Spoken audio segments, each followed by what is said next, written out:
Pues nos acompaña esta semana y creo que ya vamos a redondear este ciclo con ella, la psicopedagoga Cruz Puente. Muy buenas, Cruz. Hola, hola Eva. Bienvenida de nuevo y bueno, encantadas de tenerte por aquí porque estamos aprendiendo muchísimo y además sobre todo a identificar todas esas cosas que estamos haciendo mal y que podemos cambiarlas, porque cuando tú nos lo dices y cuando se ponen así sobre la mesa, pues parecen muy obvias, ¿no? Pero luego en el día a día no las tenemos en cuenta.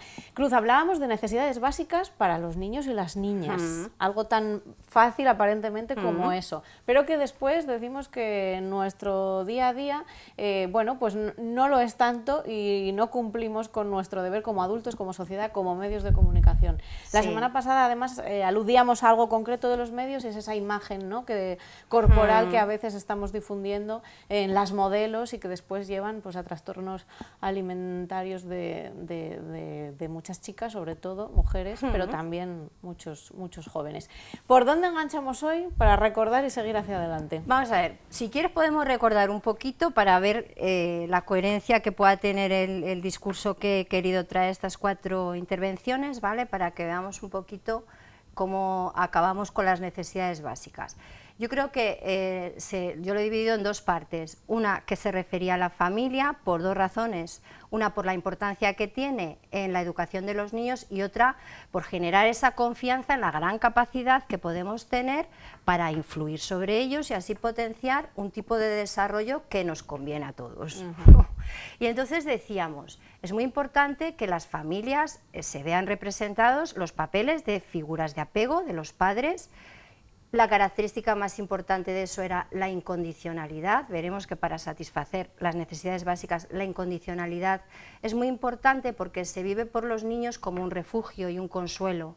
Los niños tienen que estar seguros de que son queridos y aceptados independientemente de sus dificultades o independientemente de su comportamiento, y esto es fundamental. Además veíamos, las figuras de apego tienen que ser capaces de poner límites, tienen que ser figuras de autoridad también. ¿Y límites por qué? Porque los niños no saben lo que les conviene. Los niños no saben por qué tienen que recoger los juguetes, pero yo sí lo sé. Los niños no saben por qué no pueden estar todo el día viendo la televisión, pero yo sí lo sé. Y entonces hace falta poner esos límites. Y una tercera cosa es que somos las figuras principales de transmisión de valores y por eso tenemos que ser modelos, porque los valores yo no los puedo transmitir con grandes discursos, son los actos de nuestra vida los que indican si nosotros tenemos o no tenemos esos valores, porque si no los niños aprenden que los valores es una cuestión de hipocresía, ¿no? Porque yo puedo dar un discurso muy bonito, pero luego hago lo contrario, y los niños captan esto inmediatamente. Bueno, esto fue la primera parte. El otro día ya intentamos decir, ya, pero la familia sola no puede hacer esto. Como decía el proverbio africano, necesitamos la tribu entera para educar a un solo niño. Y esto es verdad, es necesario que la sociedad recupere la tarea de educar, cada uno en su papel, pero que esa tarea sea recuperada. Fundamentalmente estamos la familia, está la escuela, pero como decía el otro día, hay más cosas, están los medios de comunicación, están las empresas que lanzan a veces determinados mensajes justo a través de medios de comunicación que están interesadas en ventas, pero no en mensajes de desarrollo saludable o de salud, pero que con todo esto podíamos ser optimistas. Decíamos, somos optimistas porque nuestro propio libro de instrucciones, nuestra propia naturaleza nos indica que tenemos recursos emocionales y recursos intelectuales, inteligencia suficiente como para tener un sentido de la justicia, como para saber elegir qué tipo de solución adopto yo en los conflictos, como para poder razonar las consecuencias que tienen mis actos en las conductas o en las demás personas, o para razonar de forma lúcida sobre principios de valor universal. Entonces, nuestra tarea consiste en desarrollar las mejores posibilidades de los seres humanos, de los niños y de las niñas, y de reducir los riesgos para que no aparezcan esas peores posibilidades. Y entonces hablábamos de que el lenguaje más intercultural de todo es el de las necesidades básicas, que es el que pretendemos abordar hoy. Entonces, las necesidades básicas, decíamos el otro día, son universales y son precisas, es decir, todos los niños y niñas, todos los humanos tenemos las mismas necesidades básicas. Y son de 3 tipos, son físicas, las físicas se refieren al hecho de la vida o la muerte, el desarrollo adecuado de los órganos, de todos los órganos de nuestro cuerpo, la salud y la enfermedad, y además afecta al desarrollo de las otras necesidades, que son las mentales, que se refieren a la necesidad que tenemos de conocer el mundo, de explorarlo, de adaptarnos a él y de transformarlo también, porque somos grandes exploradores, entonces buscamos respuestas, soluciones para las cosas, para los problemas, y los niños, desde que nacen, son exploradores, lo veremos. Y luego tenemos unas necesidades emocionales, sociales y relacionales, porque necesitamos sentir que pertenecemos a un grupo, necesitamos sentir que tenemos proyectos con otras personas y necesitamos divertirnos con otras personas. Y además tenemos las necesidades emocionales que afectan a nuestra estima personal, a nuestra seguridad personal, aparte de la necesidad de independencia. Decíamos, todas estas necesidades podemos resolverlas en condiciones de seguridad o podemos tener factores de riesgo. Hablábamos el otro día de una necesidad física como era la alimentación. Por ejemplo, hay otras necesidades físicas, el sueño, el dormir es otra de ellas, y el riesgo más importante que tenemos en nuestra sociedad es el riesgo de las pantallas y los hábitos, malos hábitos para dormir. Un niño que tiene una televisión en su habitación, es muy fácil que se pase muchísimo tiempo viendo la televisión y por tanto no duerma ni descanse de la forma adecuada. Ojo con las pantallas porque afectan a muchas de las necesidades.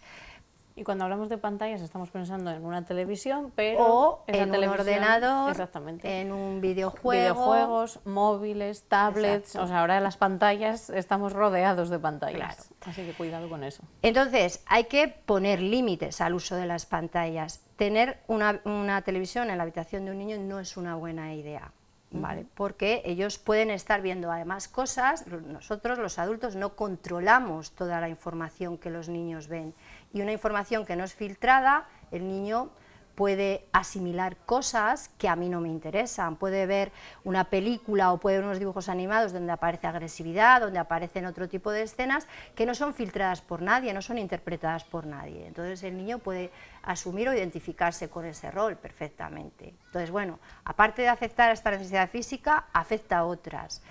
¿Qué otras necesidades físicas y qué otros riesgos hay? Por ejemplo, el sedentarismo. Hay una necesidad física que es de actividad, porque para que los procesos madurativos tengan lugar, los niños necesitan moverse.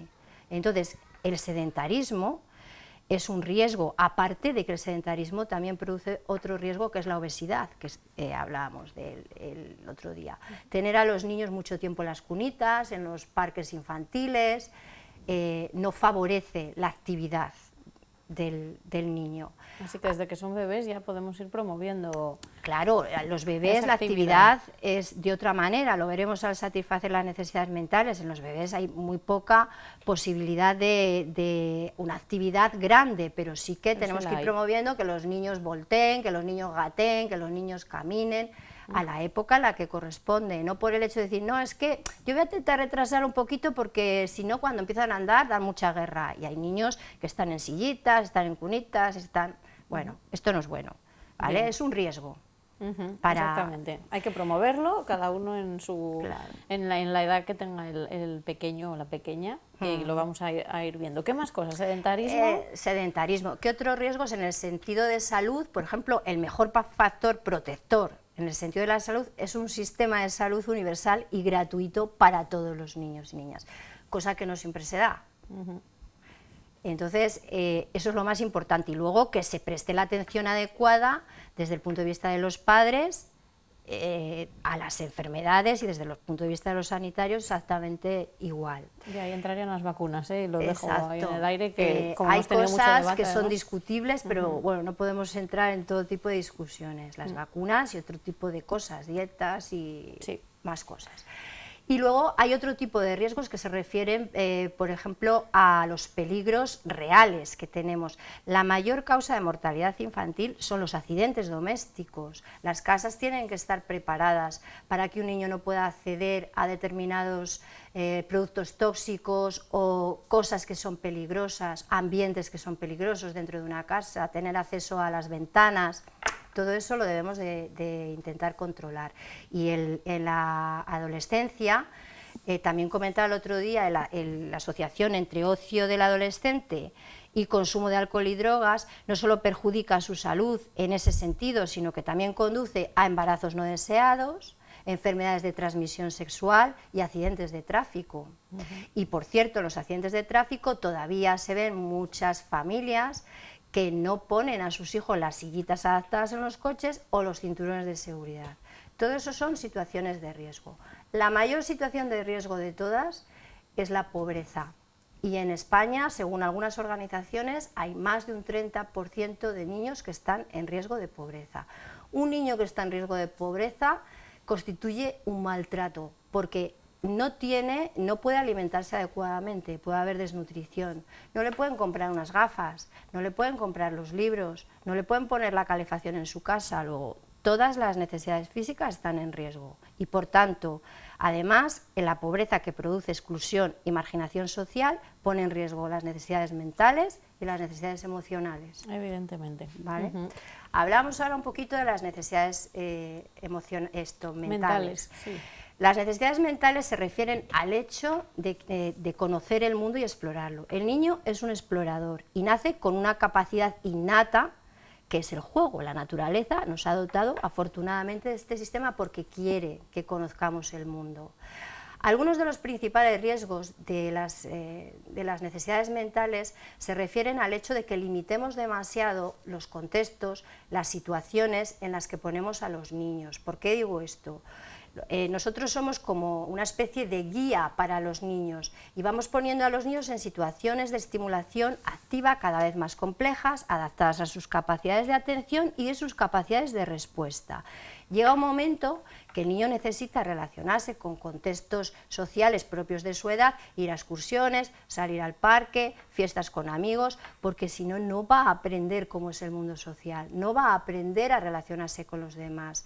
Hay veces que determinados padres o determinadas madres, por desconfianza en las relaciones sociales, precisamente limitan demasiado las situaciones en las que ponen a los niños. Pero es que los niños no aprenden en la pantalla de la televisión cómo se tienen que relacionar, aprenden en el parque, aprenden en una excursión donde vaya, aprenden en una fiesta infantil de cumpleaños. Entonces, uno de los miedos, por ejemplo, de los padres, o que manifiestan a veces, no, yo no lo llevo al parque porque hay 2 o 3 niños que siempre le pegan, ¿vale? Transmitir desconfianza o no dar apoyo afectivo a los niños para que se acerquen con confianza a los demás es también un criterio de riesgo. ¿Por qué? Porque puede haber 2 o 3 niños que efectivamente se porten mal, pero yo tengo que hacer sentir a mi hijo capaz de resolver los conflictos, porque si no se encuentra nunca con ningún conflicto, no va a aprender a resolverlo. Yo soy quien interpreto el conflicto cuando el niño tiene un conflicto y le doy una versión o le doy otra versión. Yo puedo transmitir la idea de que es que el mundo es malo y entonces hay niños malos, o puedo transmitir la idea de que los niños a veces tienen un mal comportamiento, pero probablemente ese comportamiento puede cambiar y puedo enseñar a mi hijo a ponerse en el lugar del otro, a tener su propio criterio, a defender también su criterio. Esa interpretación se la tenemos que dar nosotros, no se la puede dar nadie más. Entonces, ese hecho, si yo limito demasiado las relaciones sociales por mis propios miedos, ¿vale?, estoy poniendo al niño en una situación de riesgo de no aprender a relacionarse con las demás personas, ¿vale? Y ya el maltrato constituiría el hecho de que yo transmitiera a mi hijo ideas fundamentalistas en relación a odio a los demás o determinados tipos de violencia o a determinados tipos de colectivo o a determinados niños. Entonces, esto, digamos, rayaría un poco el maltrato. Otra de las cosas en este tipo de necesidades es responder adecuadamente a las preguntas de los niños. Los niños preguntan mucho, hay una edad en la que adquieren capacidad y preguntan. Hay que responder de manera sincera y honesta, no se debe mentir a un niño. Esto es muy importante. Es muy importante, sí, se suele hacer, se suele hacer. A veces por una falsa idea de protección a los niños. En el caso, por ejemplo, de la muerte de un familiar, se hace a veces. Por ejemplo, es una de las situaciones. Sí. No se debe hacer, se debe explicar de forma honesta, sincera, adaptada a la capacidad del niño y a la edad, o sobre su origen. Todavía nos encontramos con situaciones en las que, por ejemplo, niños adoptados no saben que son adoptados, porque a sus padres les da miedo contarle eso, cuando es muy sencillo, porque nadie tiene que sentar a un niño para contarle un día que es adoptado. Los niños van haciendo preguntas y yo sencillamente le voy respondiendo con sinceridad y honestidad. Y supongo, Cruz, que por ejemplo en este caso, como en todos, pero en este caso que acabas de sacar, será para el niño mucho más normal aprenderlo de esta forma que dentro de muchos años, cuando ya sea mayor, se entere un buen día, ¿no? Es muy fácil, porque es que además ahora en todas las escuelas donde los niños van hay cantidad de situaciones diferentes, familias diferentes, niños de diferentes orígenes, o sea, es muy fácil explicarlo. Es muy fácil, además las preguntas de los niños suelen ser siempre preguntas concretas. Cuando los niños celebran las fiestas de cumpleaños en los colegios se suele decir, pues mira, este niño nació, su padre, su madre... Las fiestas que organizan las maestras y maestros que le hablan sobre su origen. Es muy fácil en ese momento poder explicar a un niño que bueno, no nació en la barriga de su mamá, pero ella es su mamá, nació en la barriga de otra señora, pero tiene la misma ilusión, lo quiere del mismo modo. Entonces esto es así. Si tú le mientes o esperas a que sea más mayor a resolverle esa duda, va a ser peor, porque él sabe que le has estado mintiendo todo el tiempo. Sí que podemos generar un problema que de esta forma seguramente no existiría. Y bueno, otro de los riesgos en este sentido, asociados más a la escuela, está el riesgo del fracaso escolar, el abandono escolar y la violencia escolar. Esos son 3 riesgos que pueden aparecer y que causan mucha fricción a los niños, ¿vale? Y entonces todos debemos de intentar solventar esos problemas. Cuando digo todos, somos todos. Espero que pronto haya un pacto educativo que resuelva verdaderamente estos problemas, que sí que son importantes. Sí, muy, muy importantes. Estamos hablando ya con estas necesidades mentales que tienen los pequeños, también de necesidades emocionales, pero Cruz, por avanzar, porque ya casi no tenemos tiempo, ¿cuáles podemos remarcar? Las necesidades emocionales básicas es la necesidad de seguridad y estima. Cuando no se satisface adecuadamente esa necesidad, los niños se sienten rechazados, abandonados, sienten soledad.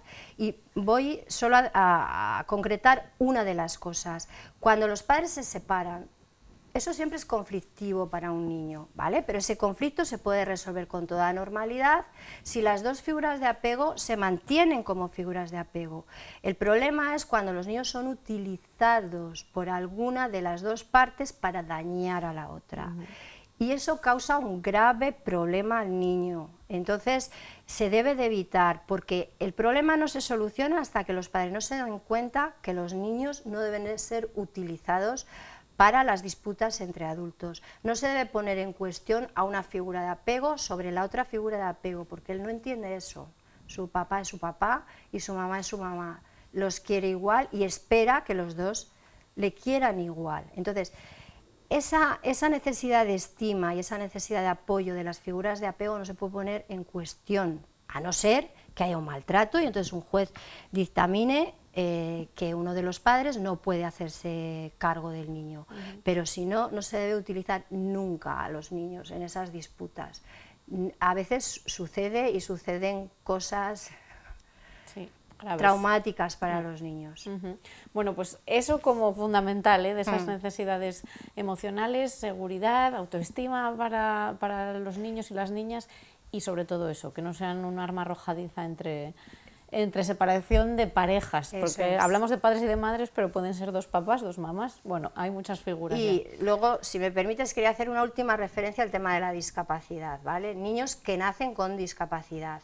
Nadie puede pensar que esos niños no tienen ni las mismas necesidades físicas, ni las mismas necesidades mentales, ni las mismas necesidades emocionales que todos los demás, porque un niño que nace con una discapacidad psíquica tiene necesidad de conocer el mundo, explorarlo, adaptarse a él y transformarlo, que también pueden.